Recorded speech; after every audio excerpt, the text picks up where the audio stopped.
All right, everybody. We thought we would do something different. Instead of me typing out with my thumbs or my fingers on the computer, which takes me forever, instead of typing out an update on Nenah, we thought we'd do something different and do a video.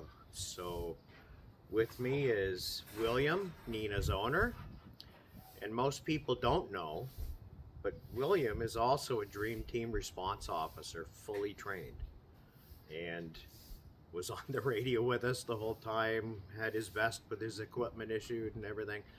So through the Nenah search, bit different for us because the owner was a trained response officer for Dream Team. But here's Nenah. Nenah. And she's a sweetie. And she is so happy to be home. So happy to be home. Aren't you, honey? Aren't you? Yeah. She keeps giving Malcolm, William's little boy, kisses, and she's stuck to William like glue. So, like I said, we figured we would tell you what happened through the search, and then we'll tell you exactly how everything went down today. So, the search started, William? June 17th. Yeah, June 17th, just over 5 weeks ago. Nenah was running train tracks, abandoned train tracks, Stelco property, which is very hard to get into when she's on it because of security and other stuff. She was running Nenah Steel, their property. We actually had cameras on Nenah Steel, and we're not sure because it was pouring rain. We may have caught Nenah on camera last night, or the night before, night before last, at Nenah Steel. And surprisingly, where we caught that on camera, we're not sure whether it was Nenah or a coyote. We'll examine the video a bit closer, but where Nenah was just caught today was 300 feet from where our camera was sitting. Yeah. Would you think? Yeah. So very close. We were very close to her. You know, I'm gonna let you take over, William, and talk about the search and what we went through, and I'll interject here and there. And So the last 5 weeks have been a nightmare. The night that it started, just every day, every night, just searching and walking the tracks. yeah. We have drones that we put out. We did many drone searches of many different areas. The sightings would come in, and then there would be nothing for 3 or 4 days. And I would be zooming up and down from Wellington to Ottawa Street, checking all the tracks. I would go to one street, take a walk down the tracks, walk back the other side, get in the car, go down 3 or 4 streets, same thing, down to the next set of tracks. It's just been a crazy ride, and the amount of hours and the time, all the response officers that respond every time there's a sighting. I can't thank everybody enough. It's just amazing what we do, and I'm actually happy to be a part of the team. It's like a family to me. Yeah. And I really appreciate it, and I can't thank everybody enough. Even everybody in the community that has posted, and with the sightings and stuff like that. There's days where I would go without anything, and I would start to feel like, did something happen to her? Did somebody get her? And then all of a sudden, you know, we would get a sighting, and it would put more hope. And just knowing that she's still running and still going, it's just been a crazy ride, emotionally, mentally, physically. Yeah. It's crazy. And huge emotional ride, because you gotta know the Dream Team response team, the officers, they do this for their love of animals, and they get emotionally involved in the searches. But this was one of our own people, and a pet we know. So yeah, it just makes it a lot harder on the team. We get emotionally involved and very invested to begin with, but um, Nenah was a project for us that we were finishing. Yeah. She was coming home, no matter what we had to go through. And the Nenah search, I can tell you, because the officers are paying for gas, wear and tear in their vehicles, meals out. Dream Team has costs involved. Um, it costs thousands for a 5 week search. Um, there's a lot involved. There's a lot of time put in. Um, every officer available would be responding every time a sighting came in.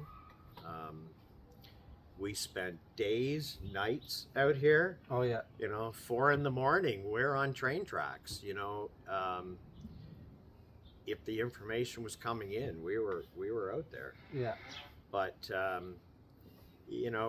we've heard online a few people say that we just give advice, but um, if we didn't train, now Bill's a bit different because he was a trained response officer. He already knew what to do. But owners, we take a lot of time training them what to do for that last moment when the dog's in front, like Maggie's owner that just happened.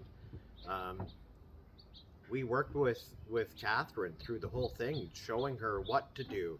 And she said to me after, I did exactly what you told me to do. I dropped to the ground and she came to me and it all worked. And, so there's a lot involved in, and it's most likely going to be, and William knows this, it's most likely going to be the owner we're putting in front of the dog. Even though Dream Team officers are trained to lure a dog towards them and trained in all the techniques, it's most likely going to be the owner, because it's the owner that can get those air bubbles to come up. Yeah. Which is what, when you tell the story of what happened today, that's what happened with Nenah. She's looking at other people and scared, and then she turns her head and sees William standing there, and everything changed. So it's those air bubbles that the owner can bring up. So we try not to trap a dog. We try to have the owner lure because of the bond that creates between owner and dog after. So yeah, we teach the owners to do it, and it's going to be the owner luring it. But that doesn't mean, like Maggie the other day, I was on the phone with the owner talking her through luring Maggie.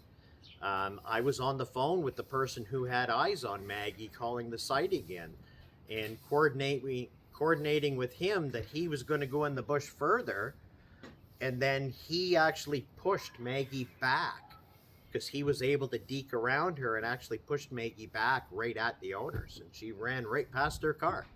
And Catherine got out and submitted to her, and Bob's your uncle. It was all over. But so yeah, there's a lot involved in the searches, and there's a lot more than just advice. A lot more, and William knows that because he helps on other searches. So let's get to today. What happened today? So before I start with today, I just want to say thanks to the guys at Nenah. Yes. They Yes. were a big help because We had cameras, motion cameras set up on Manistee.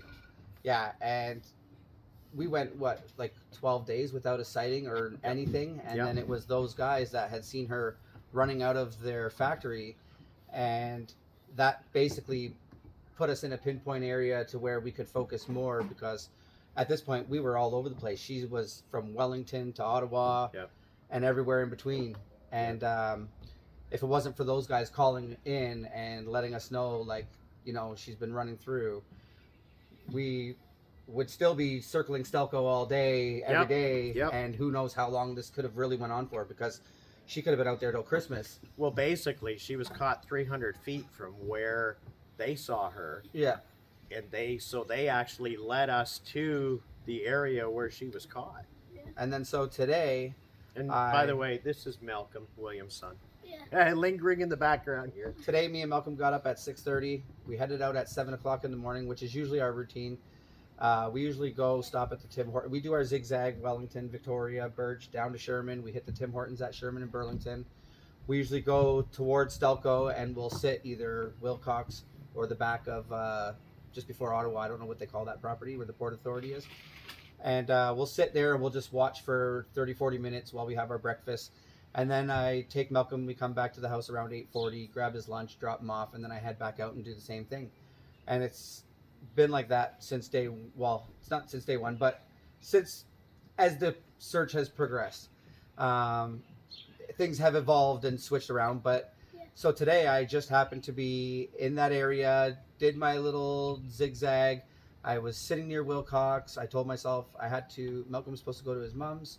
I said, I'm going to go grab gas. I'm going to hit this mall. I got to go to the bank. I had a few things I had to do. I wanted to get that over with. And then I was going to come home and do laundry and get things ready for Malcolm for when he was done school. And as I was leaving and coming down Ottawa Street, my phone rang as I was sitting by the tracks getting ready to cross beach. And it was a St. Catherine's number. And I said, maybe this is for Nenah. Every time I get a random number that calls my phone, my heart skips a beat. And a lot of the times, 9 times out of 10, it's like a scam call or like, what do you call those? Like telemarketers or like lots of scam calls random out calls. there for And missing so dogs. as soon as the guy said, hey, I saw the poster for your dog online, she's missing. I'm doing a job at Stelco today, and I just happened to see her on my way back in from my lunch break. And so I asked him, like, can you send me a location on a map and pinpoint it? I'll be there in like 2 minutes. He wasn't able to, he's not familiar with the facility in the area, but he stayed on the phone with me the whole time. And I let him know, like, don't approach her, don't call her, just if you can keep your eyes on her until I can get there. I'll be there as soon as possible. And so I pulled up to the security gates and I went into the security and I let them know I'm on the phone with one of your workers that's working here. He has eyes on her right now. Is it possible to have a security come and bring me on and take me to her and we can end this all today? They had to talk to their higher ups. It was about 15 minutes that felt like an hour long, just nerve-wracking anxiety, knowing that she's going to take off, somebody else is going to spook her, something's going to happen because it's too good to be true. And eventually he made his way to the gate. The security was talking with him and they said, okay, follow us. We went onto the property. As we were coming around the bend, the security notified me over here. I looked over and sure enough, I saw Nenah's face in the bushes. And there's a big concrete guardrail there. And when I got out of the car, I didn't want to immediately climb over the guardrail and spook her and send her running again, because we know what happens when somebody spooks her. She'll take off for 3-4 days and she'll hide and we won't know where she is, and we have to wait until we get another call to find out what area she's now in. And so I just kind of stood there for a moment, and it piqued her interest enough to where I can see her raising her eyebrows and looking at me. And she came a little bit out of the bush. And so I said, okay, I'm going to slowly creep over the guardrail and I'm going to drop down to the ground. As soon as I put my leg over and was about to put my other leg over, she immediately just came running right out of the bush straight to me. I put the collar on, put the tracker on her neck, and then we got a radio over the Dream Team two-way radio. I got her! Because we were all responding to Billiam. We call him Billiam because we have another Bill on the team, so we call him Billiam. But I was getting ready to respond and Jacob, one of our other response officers and one of our drone pilots, he actually made it there. yeah, He was at the gates because to get through Stelco security is so hard. So he was at the gates and he was able to meet up with Bill and Nenah once they came back to the gates once she was secured. But it really didn't need. You were trained in how to do this. Nenah was your dog, and you were the one that could snap her back. It was better with you one-on-one with her in the first place. So. Yeah. But Nenah is in good shape. She was very dirty, and before I turn the camera off, I'll do some close-ups of Nenah. But she was in great shape. She's a bit skinnier, but she does have a lot of coal, dirt, stuff from the steel properties on her. Her paws are stained. You can see the fur stained. The fur is a bit greasy. She had a lot of ticks on her. Oh yeah, a lot of ticks on her. But that's everywhere in Hamilton. But other than that, she is in great shape. Really stuck to Bill like glue. She will not leave his side. But prior to Nenah getting loose, she was afraid of men. And even when I got here today, she came right up to me and asked me to pet her and then gave me a kiss. So she's very happy to be home, safe, and back with people for sure. Yeah, it's actually surprising because normally any guys come around, she's right behind me, like save me, don't let them near me, and I'm getting kisses. I was surprised even with Jacob. Even when Jacob met them at the Stelco gates, Jacob even got kisses and got to pet her. She jumped right up into his arms. She jumped right up to Jacob. So, yeah, she's a new girl. She's quite happy, and as you see, very, very tired. Very tired. She's had a long day. A nice big rabbit. Yeah. Yeah. Yeah. She got made. Bill went and got rabbit for dinner.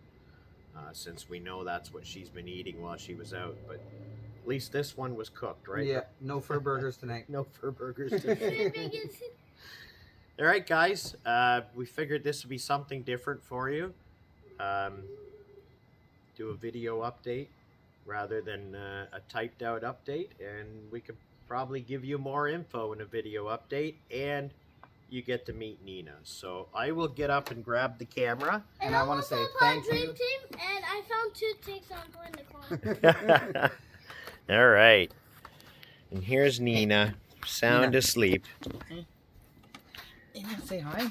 Hey. Say hi to all your friends that were looking for you. Say and hi to everybody, honey. Following your story. Yeah. Yeah, everybody was worried for you, girly. Hey? Hi. Good girls. All right, guys. There's your update. Yes.